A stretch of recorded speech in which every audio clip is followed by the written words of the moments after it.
Assalamualaikum warahmatullahi wabarakatuh. Hai semua, perkenalkan nama saya Meila Yui Natasha. Saya dari kelompok 6 beserta rekan-rekan saya yaitu Farhan, Reva, Putri, dan Zari. Kami dari kelompok 6 akan membahas tentang materi artritis yang dimana di dalamnya terdapat definisi, etiologi, patogenesis, manifestasi klinis, pemeriksaan radiologis, tata laksana, serta prognosis. Apa itu artritis? Artritis adalah penyakit bersifat kronis dan terjadi seumur hidup.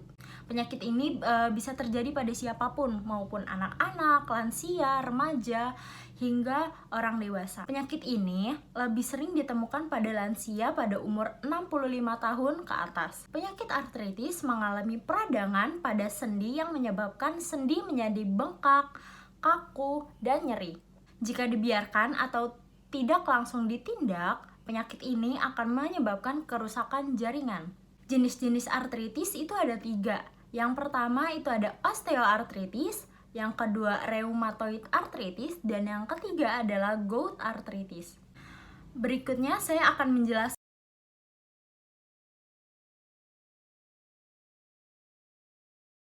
tentang osteoartritis. Osteoartritis atau yang biasa dikenal dengan pengapuran adalah peradangan sendi yang diakibatkan oleh kerusakan tulang rawan pada area kartilago, yaitu bantalan halus yang melindungi bagian ujung tulang. Nah, osteoartritis ini atau peradangan sendi ini biasanya terjadi pada jari maupun disebabkan karena faktor usia dan autoimun.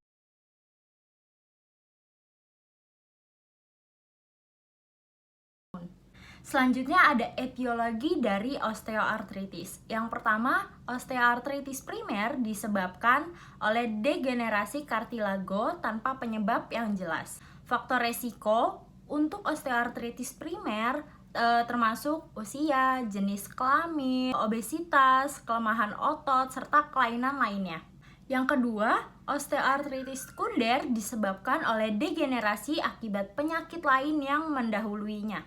Nah, yang kedua ini osteoartritis sekunder yang disebabkan oleh degenerasi akibat penyakit lain yang mendahulunya. Faktor resiko untuk osteoartritis ini yaitu trauma, kelainan sendi bawaan, radang sendi, nekrosis avaskular, osteopetrosis, lalu ada hemokramatosis, serta sindrom Ehlers-Danlos. Oke, selanjutnya akan dijelaskan oleh rekan-rekan saya. Perkenalkan, saya Zar Sultan dari kelas D41B Tro. Baik. Selanjutnya yaitu patogenesis osteoartritis. Selama ini osteoartritis sering dipandang atau diketahui orang sebagai akibat dari proses penuaan dan tidak dapat dihindari. Tetapi sebenarnya tidak sesudah itu. Telah diketahui bahwa osteoartritis merupakan gangguan keseimbangan dari metabolisme kartilago. Kartilago yaitu lapisan tulang rawan pada ujung-ujung tulang di seluruh tubuh kita, terutama di persendian, yang melindungi persendian tersebut dari gesekan saat kita bergerak. Dengan kerusakan struktur yang penyebabnya masih belum jelas diketahui. Kerusakan tersebut diawali oleh kegagalan mekanisme perlindungan sendi serta diikuti oleh beberapa mekanisme lain sehingga pada akhirnya mengalami cedera pada persendian. Pada osteoartritis terjadi perubahan metabolisme tulang rawan sendi. Perubahan tersebut berupa peningkatan aktivitas enzim-enzim yang merusak makromolekul matriks tulang rawan pada persendian kita. Lanjut, manifestasi klinis osteoartritis. Dari osteoartritis biasanya terjadi secara perlahan-lahan. Awalnya persendian akan terasa nyeri di persendian, kemudian nyeri tersebut akan menjadi persisten, menetap atau berasa dalam waktu yang lama, diikuti dengan kekakuan pada persendian. Tanda kardinal atau tanda-tanda utama dari osteoartritis yaitu pertama, nyeri sendi, kedua, kaku pada pagi hari atau morning stiffness atau karena duduk terlalu lama. Selanjutnya, perubahan gaya berjalan. Selanjutnya, krepitasi rasa gemeretak atau bunyi-bunyi pada persendian saat kita bergerak yang terjadi pada sendi yang sakit. Lalu yang terakhir, perubahan bentuk sendi. Selanjutnya yaitu pemeriksaan radiologis pada osteoartritis. Seperti gambar yang bisa kita lihat, Terdapat gambar dari proyeksi depan atau AP dan lateral dari persendian artikulasio jenuh pada lutut kita. Diagnosis osteoartritis selain dari gambaran klinis juga dapat dikategorikan dengan gambaran radiologis. Gambaran radiografi sendi yang menyokong diagnosis osteoartritis ialah penyempitan celah sendi yang seringkali asimetris atau tidak seimbang, bisa dari depan belakang kiri kanan, lebih berat pada daerah yang menanggung beban. Lalu peningkatan densitas atau derajat kehitaman pada gambar radiograf atau sklerosis tulang subkondral. Lanjutnya adalah kista tulang. Selanjutnya adalah osteofit pada pinggir sendi. Selanjutnya adalah perubahan struktur anatomi sendi. Lanjut yaitu tata laksana osteoartritis. Yang pertama terdiri dari dua, yaitu terapi non farmakologis dan farmakologis. Yang non farmakologis yaitu bisa pertama berupa edukasi. Kita dapat memberikan edukasi tentang penyakit ini, bagaimana menjaganya agar penyakit tersebut tidak semakin parah dan sendi kita tetap bisa kita pakai layaknya orang normal. Lalu menurunkan berat badan, karena berat badan merupakan salah satu faktor besar menambah resiko kerusakan daripada persendian kita. Lalu terapi fisik dan rehabilitasi medik atau fisioterapi di rumah sakit. Lalu selanjutnya adalah terapi farmakologis. Bisa berupa pemberian obat analgesik oral, yaitu obat untuk menghilangkan rasa nyeri. Contoh-contohnya adalah satu, obat antiinflamasi non steroid atau OAINS. Lalu paracetamol, suplemen glukosamin dan konrotis, obat opioid seperti kodein dan tramadol. Lalu injeksi.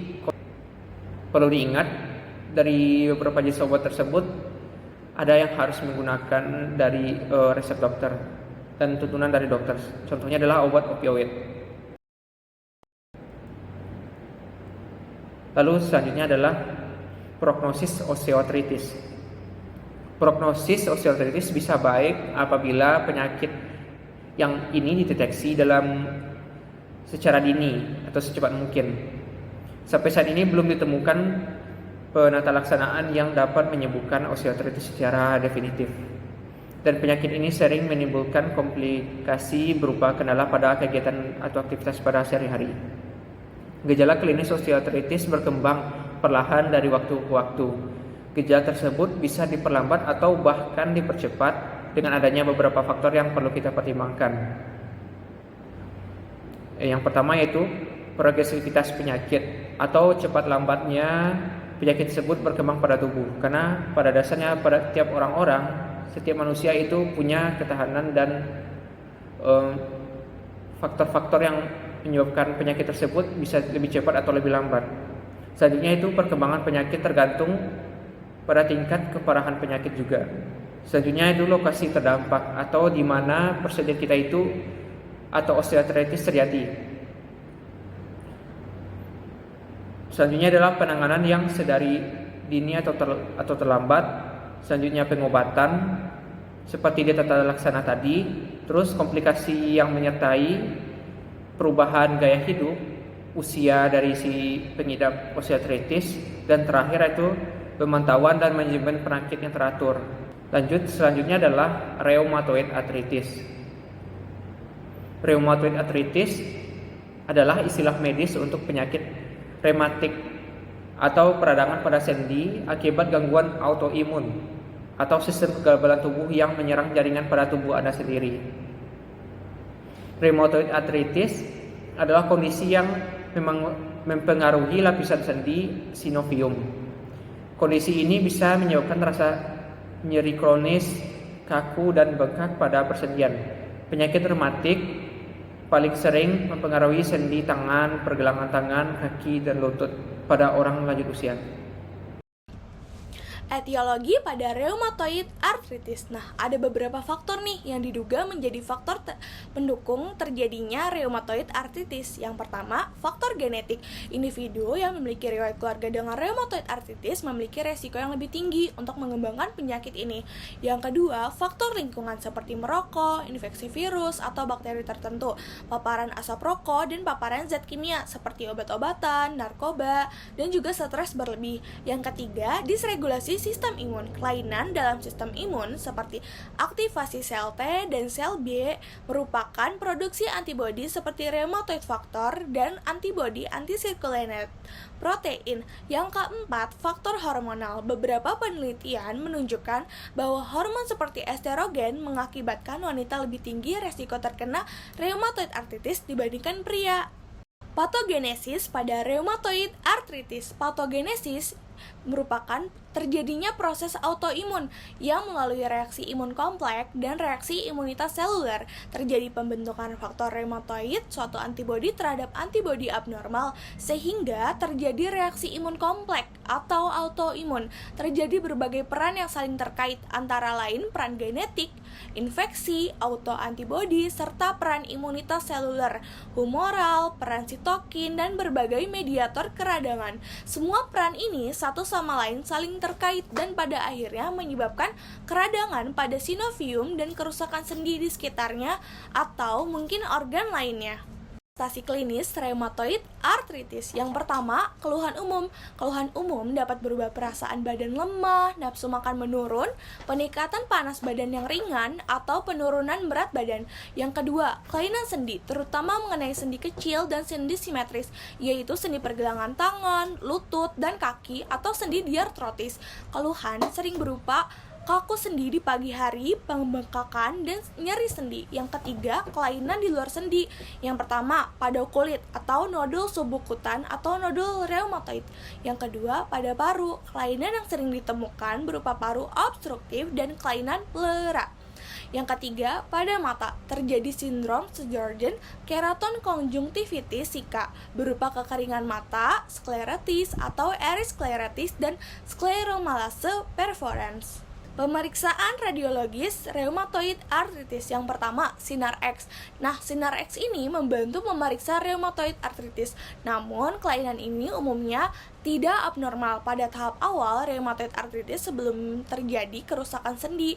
Dokter mungkin menggunakan sinar X untuk memantau perkembangan penyakit atau menyingkirkan penyebab lain nyeri sendi. Yang kedua, pencitraan resonansi magnetik atau MRI dan USG dapat membantu mendiagnosis rheumatoid arthritis pada tahap awal penyakit.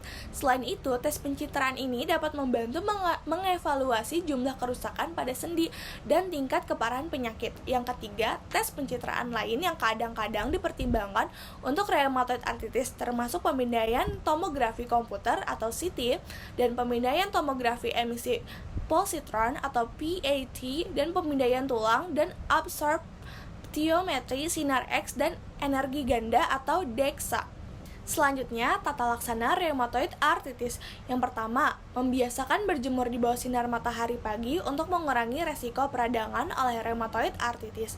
Yang kedua, melakukan peregangan setiap pagi untuk memperkuat otot sendi. Gerakan yang dapat dilakukan salah satunya jongkok bangun. Yang ketiga, mengonsumsi makanan kaya kalsium dan vitamin A, C, D, E, juga berbagai antioksidan yang mampu mencegah inflamasi akibat radikal bebas. Yang keempat, memenuhi kebutuhan air tubuh.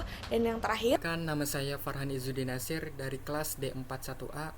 Di sini kita akan masuk prognosis rheumatoid arthritis. Perjalanan penyakit dari rheumatoid arthritis ini bervariasi dan juga ditentukan dari ketaatan pasien untuk berobat dalam jangka waktu yang lama.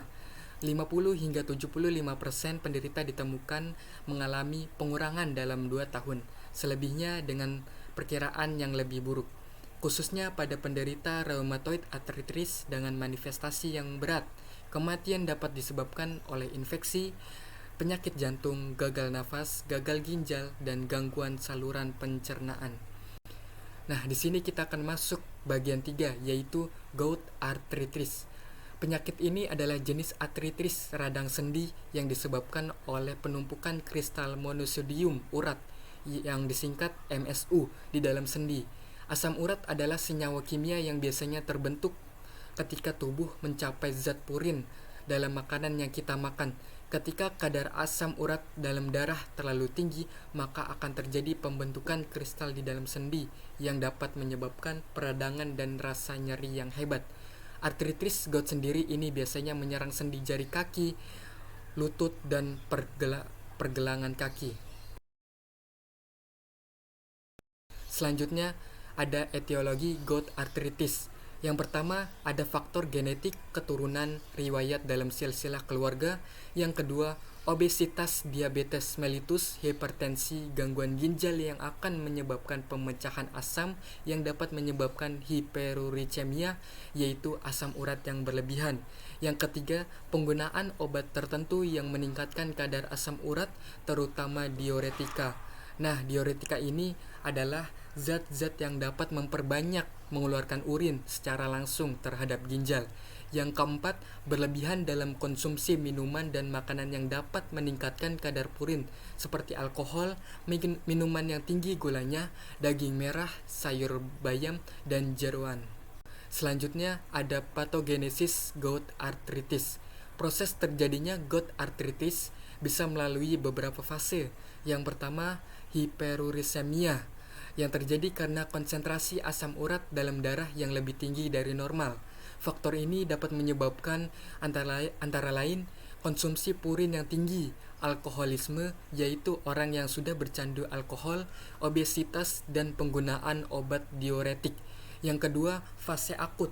Ketika asam urat dalam serum sudah terlalu jenuh lebih dari 6,8 mg per dl, mulai akan terbentuk deposisi monosodium urat yang dapat terakumulasi menjadi kristal asam urat. Terbentuknya kristal asam urat dapat memicu serangkaian aktivasi yang dapat merangsang kedatangan neutrofil untuk fagositosis kristal, kemudian melepaskan IL-6 dan TNF-A, yaitu sistem kekebalan tubuh yang berupa protein. Kehadiran mediator inflamasi ini dapat memicu kalor, eritema, edema, nyeri tekan, dan turunnya fungsi gerak. Manifestasi klinis gout arthritis. Gout arthritis dapat menimbulkan rasa nyeri yang hebat secara tiba-tiba dan sering terjadi pada malam hari. Selain itu, beberapa gejala pada penderita gout arthritis sebagai berikut. Yang pertama, rasa nyeri yang berkelanjutan pada sendi. Yang kedua, kemerahan pada sendi yang berdampak pembengkakan pada sendi. Yang ketiga, kekakuan sendi. Yang keempat, sensasi terbakar pada sendi. Yang kelima, sendi terasa lunak saat ditekan. Pemeriksaan radiologis gout arthritis. Yang pertama, pemindaian menggunakan ultrasonografi atau USG terhadap struktur molekul letal untuk melihat ada atau tidaknya penumpukan kristal asam urat di sendi. Yang kedua, pemindaian tomografi terkomputasi atau CT scan energi ganda untuk menghasilkan gambar detail yang dapat mendeteksi kristal asam urat di sendi meski tidak terjadi peradangan. Yang ketiga, sama seperti USG, tes tanpa rasa sakit ini menggunakan gelombang suara untuk melihat area asam urat. Yang keempat, CT scan dan MRI. Tata laksana gout arthritis. Tindakan non-farmakologis yang mungkin dapat membantu menangani gout arthritis sebagai berikut. Yang pertama, menghindari dan membatasi konsumsi makanan tinggi purin. Yang kedua, menghindari konsumsi minuman beralkohol. Yang ketiga, menghindari minuman soda atau makanan lain yang dimaniskan dengan sirup jagung fruktosa tinggi. Yang keempat, menjaga tingkat hidrasi yang tinggi dengan air 8 gelas bisa dengan 8 gelas sehari. Yang kelima, diet rendah kolesterol dengan rendah lemak. Yang keenam, menurunkan berat badan untuk pasien yang obesitas.